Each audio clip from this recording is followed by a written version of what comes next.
Paediatric dosage of hydroxyzine hydrochloride. ഇത് different ബ്രാൻഡിൽ നമുക്ക് അവൈലബിൾ ആണ്. അറ്റാറക്സ്, ഹൈക്കോപ്പ്.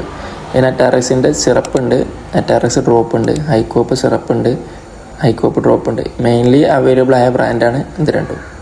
ഇത് മെയിൻലി 2 ഫോംസ് ഉണ്ട്. അറ്റാറക്സിൻ്റെ കേസിലാണെങ്കിൽ അറ്റാറക്സ് സിറപ്പ്, അറ്റാറക്സ് ഡ്രോപ്പ്.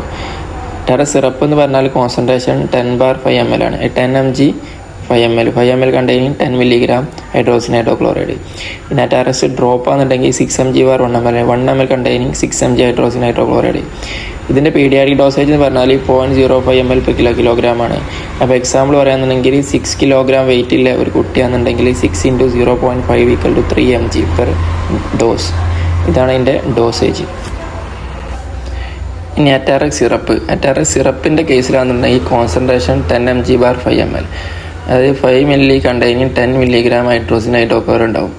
അപ്പോൾ 1 ml കണ്ടെയ്നിങ് 2 mg. അതാണ് കോൺസെൻട്രേഷൻ വരിക. 1 ml സിറപ്പിൽ 2 mg ഹൈഡ്രോക്സിൻ ഹൈഡ്രോക്ലോറൈഡ് ഉണ്ടാവും. അപ്പോൾ 6 kg ചൈൽഡ് ആണെന്നുണ്ടെങ്കിൽ ഡോസ് എന്ന് പറഞ്ഞത് 3 mg എന്ന് പറഞ്ഞല്ലോ. അപ്പോൾ 3/2 = 1.5 ml. 5 ml, അതായത് 1.5 ml/. ഡോസാണ്. അതാണ് സിറപ്പാണെങ്കിൽ അതിൻ്റെ കോൺസെൻട്രേഷൻ.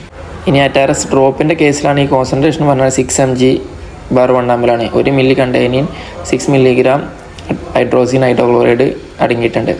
അപ്പോൾ 1 ml കണ്ടെയ്നിങ് 6 mg. അപ്പോൾ 6 kg വെയിറ്റുള്ള ഒരു ബേബി ആണെന്നുണ്ടെങ്കിൽ നമ്മൾ ഡോസ് കാൽക്കുലേറ്റ് ചെയ്ത് വെച്ച് 3 mg ഡോസാണ്. അപ്പോൾ 3 കോൺസെൻട്രേഷൻ ഓഫ് 6 = 0.05. 0.05 ml ആണ് ഡോസ് പെർ ഡോസ് വരിക.